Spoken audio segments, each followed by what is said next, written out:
Think of the one thing you've started and quit in the last 6 months. A workout routine, a novel, that YouTube channel you told everyone about. Or if you looked at your Google search history right now, how many times would I see the phrase, how to get motivated? Probably enough to make you feel slightly embarrassed. Now, look at your toothbrush.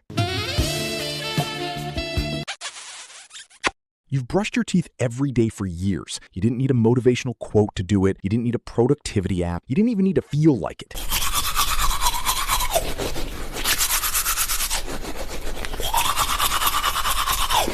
Well, that was sensational. You've even managed to put pants on almost every day of your life. Unless you're in Indiana Jones. Are there men who choose not to wear pants at all? At home, I hate wearing clothes, so when I get home, I get rid of it. My wife does not let me sit naked on the sofa, but I can walk around naked as long as the windows have the curtains closed. She does not want to share the view with neighbors. Now, I know what you're thinking. AntiSmart, that's a stupid comparison. Brushing my teeth is a biological necessity. Getting a six-pack isn't. First of all, tell that to your New Year's resolutions. They've been dead since January 3rd. But second, you're missing the point. You don't brush your teeth because you're scared of cavities every single morning. Most of the time, you're half asleep, scrolling through reels, wondering if you could actually fight a medium-sized kangaroo. You brush your teeth because you've done it so many times that your brain doesn't even ask for permission anymore. It has become a habit.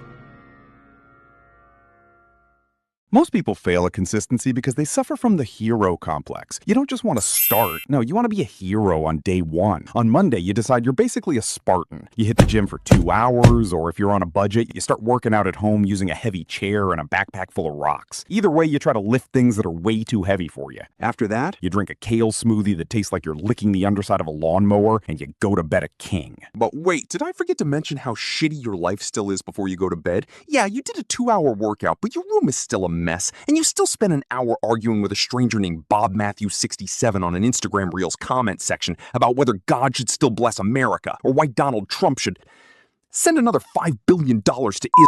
Then Tuesday hits. You wake up and realize your body has gone into full strike. You're so sore you have to roll out of bed like law, and sitting on the toilet feels like a high-stakes Olympic sport. By Wednesday, you aren't a Spartan anymore. You're just a person who is taking a rest year. In psychology, this leads straight into the what the hell effect. It's a real scientific term. Look it up if you don't believe me. It's that lovely cognitive glitch where you miss one day of your diet. So your brain says, well, since I already ruined my streak with one fry, what the hell? I might as well eat the entire fast food chain and drink a gallon of soda. It's the all or nothing mentality, and it always ends in nothing. If you want to be insanely consistent, you have to kill the boy, Jon Snow.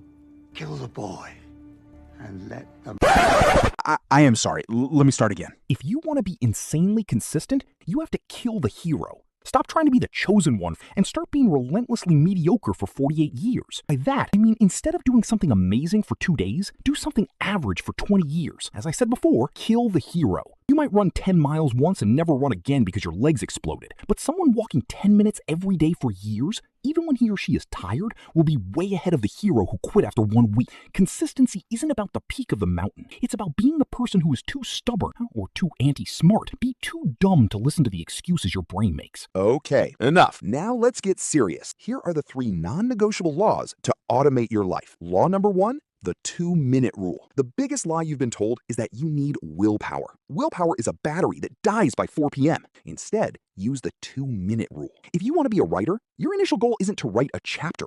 It's to write 1 sentence. If you want to be a YouTuber, your initial goal isn't to make the video of the year. It's to sit in your messy room and record a 10-second clip of yourself saying something stupid. Why does this work? Because of Newton's first law. An object at rest stays at rest unless it is acted upon by a force. It basically means a lazy person on a couch will stay on that couch until someone dangles a pizza in front of them. The hardest part of the entire day isn't the work. It's the first 120 seconds where you have to stop being a thinker and start being a doer. Once you've done the up-down maneuver and actually moved your limbs, the friction disappears. If you think you're above washing 1 spoon or writing 1 sentence, like I said, you have a hero problem. Stay anti-smart. Be willing to look like a loser for 2 minutes so you can be a winner for the next 20 years. Do the 2 minutes. Life is going to punch you in the face. It's inevitable. You're going to get your heart broken by someone who didn't even deserve your time. You're going to open that email from your dream university and see the word rejected in bold letters. You're going to walk out of an interview knowing you absolutely bombed it. Or you'll see your bank account hit a number so low it looks like a temperature in Antarctica. And when that happens, you'll get sucked into the ultimate rabbit hole. You'll spend 6 hours doom scrolling about whether the current president has sold his soul. When your life is falling apart, your brain will try to convince you that your goals don't matter anymore. It'll say, I didn't get into Harvard, so why bother going for a run? My girlfriend left me, so what's the point of editing this video? Anyways. Missing one day is an accident. Missing 2 days is a new habit. This is the never miss twice rule.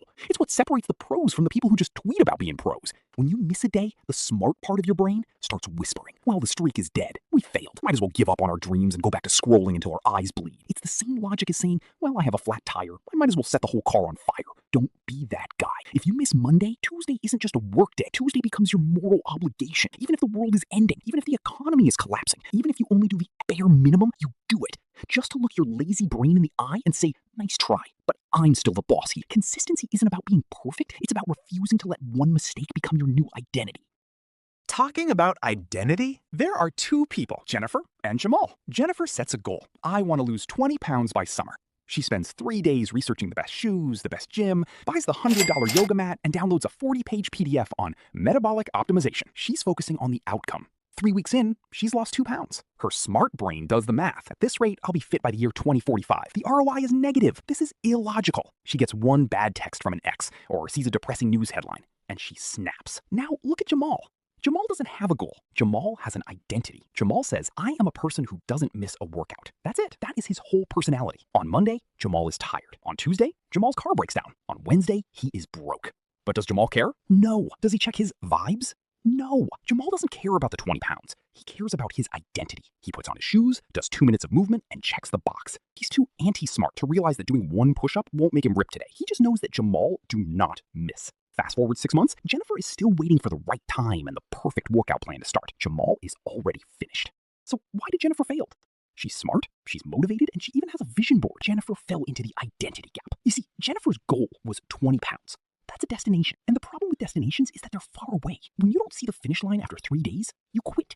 When you focus on the outcome, your brain constantly checks the scoreboard. Your brain realizes the math doesn't add up, so it uses logic to convince you that quitting is actually the rational thing to do. Jennifer was trying to be someone else. Jamal already was someone else. He doesn't check the scoreboard because he's not playing a game. He doesn't ask, is this working? He asks, is it Tuesday? If it's Tuesday, Jamal works out. If you focus on the outcome, you are a slave to the scale. If you focus on the identity, the result is just a byproduct of it. And that's the final secret. Build identity-based habits. So here's the deal. You can go back to watching top 10 productivity tips and feel smart while your life stays exactly the same. Or you can pick one tiny habit and do it for 2 minutes today. Subscribe if you want to be slightly more capable tomorrow than you were today. Or don't. Indiana Jones needs the company. See you in the next one. Hello.